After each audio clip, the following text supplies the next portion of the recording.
Hi friends, എല്ലാവർക്കും സുഖമല്ലേ? ഇന്ന് വെള്ളം പറ്റിയ ഉണങ്ങിയ കൊപ്ര കൊണ്ട് അടിപൊളി ലഡ്ഡു ഉണ്ടാക്കി കഴിക്കാം. ഒരിക്കൽ കഴിച്ചാൽ നമ്മൾ എപ്പോഴും കഴിക്കാൻ തോന്നും. എന്നിട്ട് അതിനെ ഒന്ന് ഗ്രേറ്റർ എടുത്തിട്ട് ഗ്രേറ്റ് ചെയ്ത് നമുക്ക് എടുക്കാം. ഗ്രേറ്റ് ചെയ്തിട്ട് ബാക്കി വരുന്ന ഈ കൊപ്ര മിക്സിയിലെ ജാറിലിട്ട് ഒന്ന് കറക്കിയെടുത്താൽ മതിയാകും. അപ്പോൾ ഇതുപോലെ ഗ്രേറ്റ് ചെയ്തതുപോലെ കിട്ടുന്നതാണ്. ഒരു കൊപ്രയാണ് ഞാൻ എടുത്തിരിക്കുന്നത്. എന്നിട്ട് 2 ടേബിൾ സ്പൂൺ നെയ്യ് ഒഴിച്ചിട്ടുണ്ട്. നെയ്യ് കുറച്ച് ഉപയോഗിക്കേണ്ടവർക്ക് ഒരു ടേബിൾ സ്പൂൺ ഒഴിച്ചാൽ മതിയാകും. ഒരു കൊപ്ര ഇത് ഗ്രേറ്റ് ചെയ്ത് അതിലോട്ട് ഫ്രൈങ് പാൻ ചൂടായി നെയ്യ് ചൂടാകുമ്പോൾ ഇടുക. എന്നിട്ട് ഒരു 2 മിനിറ്റ് ഇത് ഹൈ ഫ്ലെയിമിൽ വെച്ച് 2 മിനിറ്റ് ഒന്ന് വഴറ്റി കൊടുത്താൽ മതിയാകും. കൂടുതൽ മൂപ്പിക്കേണ്ട.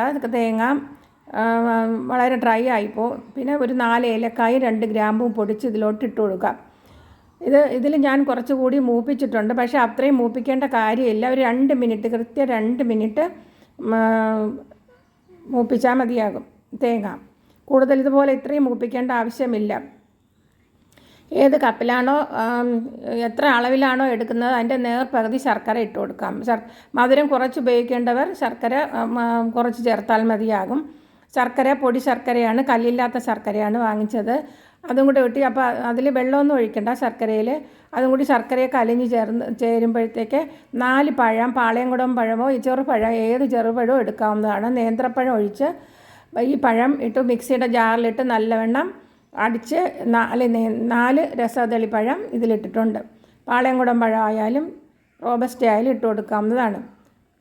എന്നിട്ട് മിക്സിയുടെ ജാറ് കഴുകിയതിന് ശേഷം ഒരു 1/4 കപ്പ് വെള്ളം, കുറച്ച് വെള്ളം, 1/4 കപ്പ് വെള്ളം ഒഴിച്ച് കൊടുക്കാം.